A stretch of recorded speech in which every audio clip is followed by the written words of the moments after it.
Alright guys, so I haven't got an apology yet, and clear the air, so I have to go deeper into this story.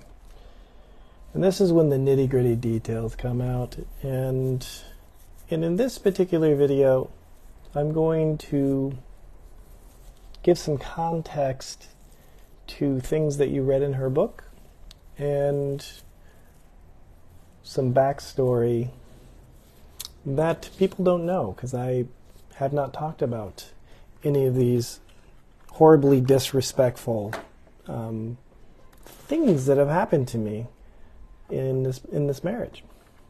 So, in the last video, so far, this is the part 4 of what I'm calling my survival story, because it is a story of survival, truly. Many people in my position would have just ended it, honestly. And I would not lie if I had said that I did not have those thoughts. But I had my girls to keep me grounded. So part 1, I gave you my background. Part 2, I did a preface, my background, China, which is where I met her. Now we're going to talk about the wedding, and immediately after the wedding, myself moving to Los Angeles for her dream. I did not want to move here. I don't want to live here. I don't particularly like Los Angeles, but now I have an established business, shared custody. I'm kind of stuck, to be honest with you. Los Angeles is not my home. It is my home, but it is not. This is a work city to me. It's not. I would not say it is a place that I'm like, I love it here. Do I love my patients, my friends here? Yes, but is this like the best place that I wanted to live? No, this is not where I wanted to spend my adult working life. But hey, crazy shit you do for love, right?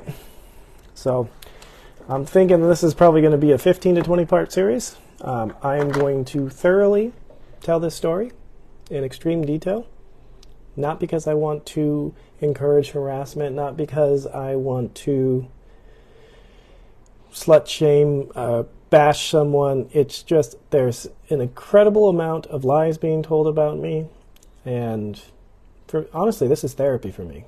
This is therapy. The fact that I get a chance and I have a voice to describe what a toxic relationship is. And again, I'm going to be bashing myself because I made mistakes, I made choices that I wasn't proud of. And in order for a toxic relationship to continue, you have to be toxic yourself. So yes, I was toxic. This is an unadulterated version. So anyways, we moved to China, and I'm told that I need to have a member of my family at the wedding. And so I asked my mom several months before. She didn't have a passport. I think she'd been on a plane maybe once before, but it was the first time for her international travel for sure. She had to get a passport, a visa, which is getting a visa to Nigeria is a nightmare. And had to get her ready. So yeah, so I went to Nigeria in November or something like that, and was there for several weeks, and then my mom showed up, and we planned on doing a very small wedding. It was just like 40 people, her family, my mom, which is very strange in their culture for a mom to come, not for a dad to come, but my dad's not the kind of guy that like really has any desire to go to Africa, and my mom represented me, and it was very non-traditional, and interesting enough, there was like some interesting traditions that I thought were a bit strange, but I respected them. Like the elders of the village had requests. Mainly, it was beer and cigarettes. So I always made jokes that I paid for my wife with beer and cigarettes, just because it's funny. There was some sacrificing of some animals. I believe it was like a goat and a chicken and a cow or something. I wasn't there a part of it. but it was part of the ceremonial process, which I found to be intriguing that was still being done. But hey, I respect everyone's culture, and how people choose to say their marriage vows is, I completely respect, because it's all like tradition, culture. I love to learn about all of them, and I look forward to going to Portugal here in a few weeks and learning about their culture. Okay? So where was I at? So we're preparing for the wedding, right? Like, I have my traditional gowns, and I'm in Nigeria, Lagos, but immediately I noticed the traffic, and there wasn't really anything to do there, except for party. Like, that's pretty much what you do in Lagos. You party, and then you hang out at home. But I wanted to do other things. So anyways, we're preparing for this, and we were trying to do a cheap wedding, like cheaper, because we needed to move in LA and establish a new life. And I spent a lot of money in China making sure we had lots of fun. Like, we were always going out and doing things and eating the best food. So, I mean, I didn't care. I was like, screw it. You only live in China once. Let's just live it up. Right? So there was an interesting occurrence, and I would have never known about this if she hadn't published a book. But when we were preparing for the wedding, she went to have me visit this chief that she knew from before moving to China. And I thought it was weird, but I mean, I didn't know anything about the culture, but she wanted to go ask for a wedding gift from him. And in her book, apparently, it turns out that it looks like, at least the way she wrote it, is that she was an escort for him, that he flew her around and, like, paid for her flights, first class, and she would sing and dance for him and perform. And then it turns out, at least from what it says here in her book, it says, let me read her exact words so I'm not turns out it wasn't a fetish at all. He just wanted a princess to lick his ass, literally. I had no idea he knew my grandfather was mine, and since they probably were in the same age, he felt the discrimination towards the royal family in the village. He, on the other hand, was a merchant who rose to wealth through work his hands. I respected him for that, but he wanted to pay for a bloodline royalty to lick his nyash, which means his asshole. And then her next statement, and I didn't know anything about this until the book came out. So that happened. We move. So why do I say this? It's not to slut shame her. It's not to do anything but show the level of disrespect that was happening to my knowledge and not to my knowledge. She brought me to a man's house to ask for money for our wedding, and like a gift for like starting a new life that she was an escort for, at least appearingly so from her text. So that happened, we move. How disrespectful is that, to bring you to a man's house that you've had previous sexual relations with, according to her own words, so it seems, and not tell me about it? Okay? There's a whole bunch of stuff from this book that I didn't know about. Okay? For example, saying she was raped by a church member. She was raped by an uncle.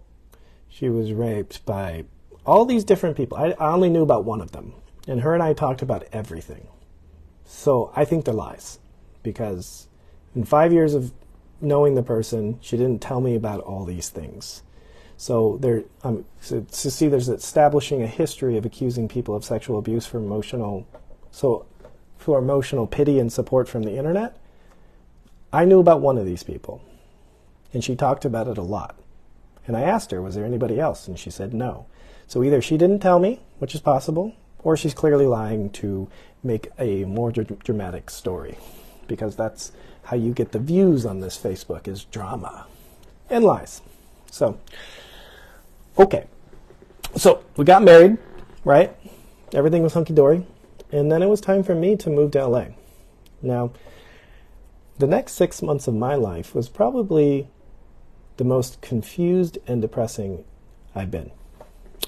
Because I moved to LA and I wasn't rolling in the money, I wasn't making money, so I needed to start a business. So I took a job. And to save money, first off, I went home and got the worst flu of my life. And I got on FaceTime with her, went to a car lot, and asked her to pick out a car, because I was going to buy her a car, because I wanted to make sure she had some wheels to drive around LA, so that she could go to auditions and she could do what she needed to do for her music. So we went around the car lot, and she picked out the Honda CRZ, which is a 2-door hatchback car. I didn't really like it. It was too small for me. I was going to be driving it until she came to the States, which I was immigrating her there too. But that was the car I bought for her. So I bought her a car. And then, so I'm working this job. It's going terrible. I'm working in a Jewish clinic.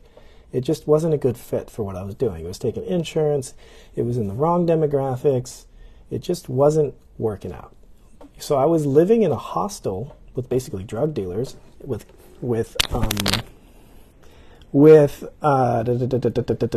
like bunk beds, sets of 3, right? So bunk bed sets of 3. And during this time, my wife is absent.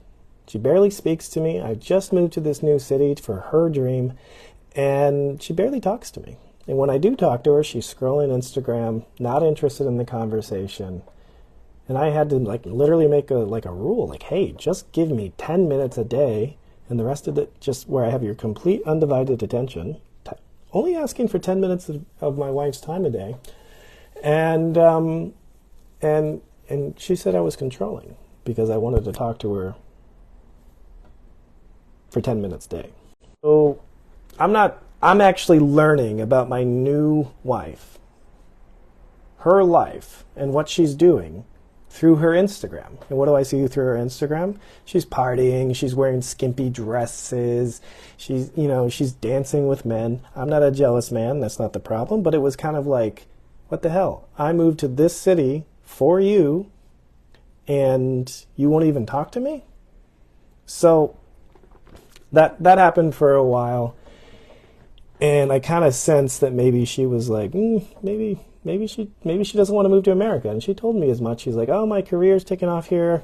I have 150,000 followers now. People are noticing me. She was getting invited to the best parties and that kind of stuff. She was really soaking up the social media fame, which at that time was only about 130,000 followers, which about 40,000 followers of them were for our wedding pictures, so you're welcome. So I was just feeling really neglected and confused. And then something happened. She called me, hysterically crying, saying she was harassed and assaulted by a police officer. And I know that she's she's very loud and strong and stands her ground, and which I respected about her. But I was like, crap. You can't do what you did in China and Nigeria. You're gonna get it's gonna end badly for you. So what did I do? I freaked out. I spent money I shouldn't have spent, and I flew to Nigeria to see her. And it rekindled everything. She was like, I miss you so much. She went from discarding me, completely ignoring me, to love bombing me again once I'm in Nigeria. Then I get back from Nigeria, and I find out that she lied about the entire police officer incident. She was actually the one that assaulted the police officer. And I saw the video where she's filming them, and then she slaps him and slaps the phone out of his hands. And I'm just like, wow, you lied to me. And that should have been a red flag for me. That should have been a predictor of what's to come. But hell, I was in love and I was obsessed with her, and I just really wanted to be with her. And like stupid young country boy, unexposed country boy that I was.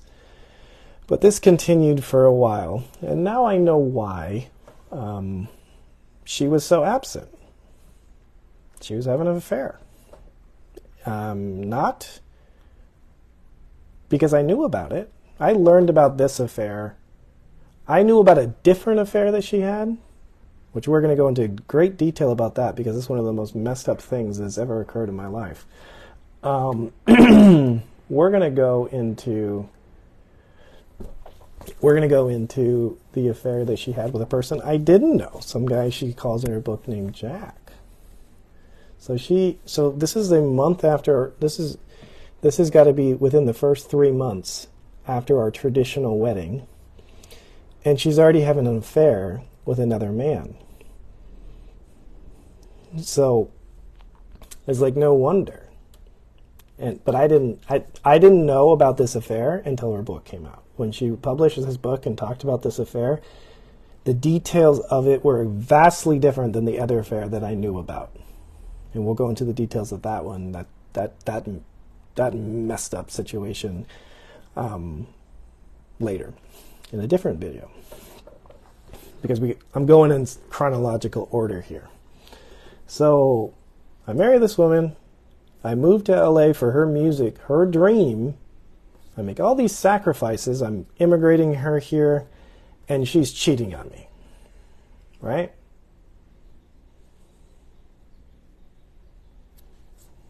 So,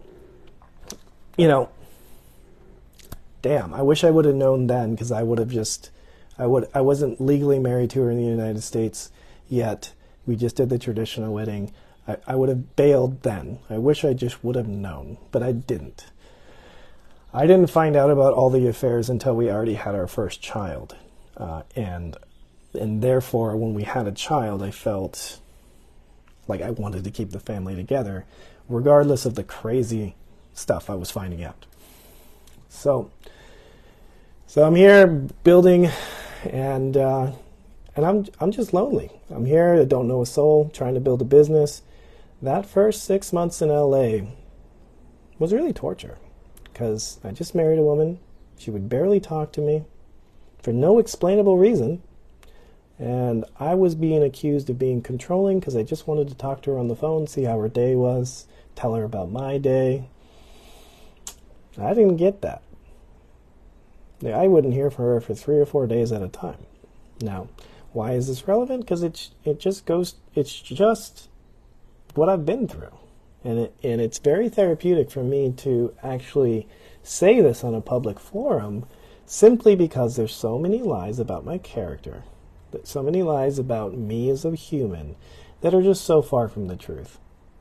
I met a beautiful woman in China, fell in love with her, brought my mother to her country, did a traditional wedding, and then moved to a new city where I knew no one, started completely over from scratch for another human being's dream.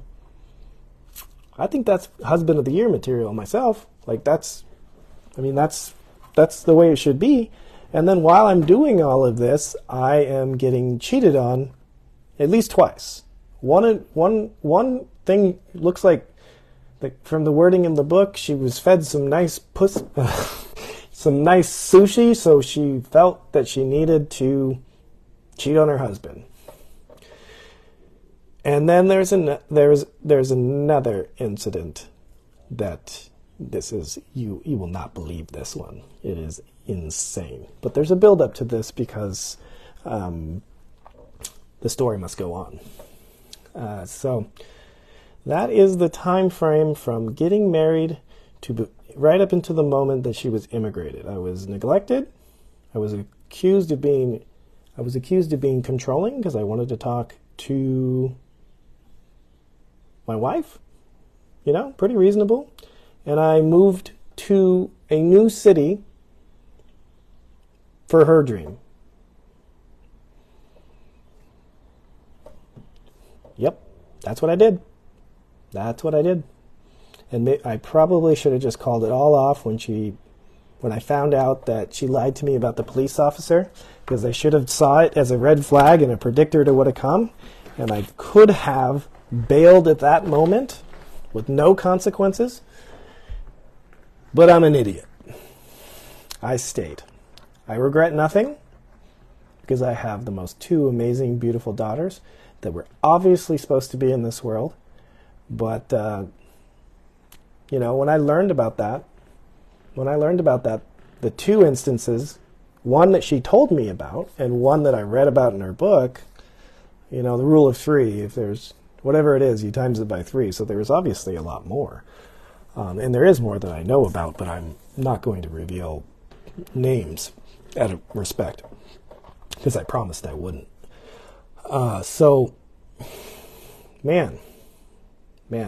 So from her book, I learned about 5 or 6 men that raped her that she never told me about, which makes me think she's lying, because she told me everything. We talked about everything.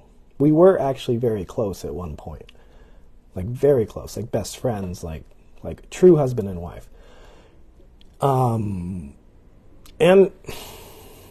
the weird thing here is and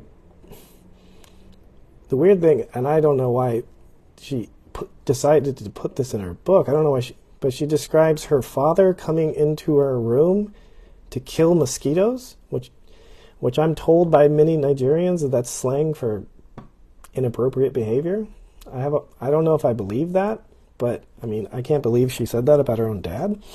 And she did bring that story up to me on several occasions, that he would come into my room and kill mosquitoes while I was sleeping. And I was just like, what does that mean? That's just, I just never thought that much of it. So, again, these are her own words. And these are my words. This is what I was experiencing during this time. Obviously I was being disrespected. And it just got worse. So tune in. It gets 1,000 times worse than her licking an old man's ass. See you guys soon.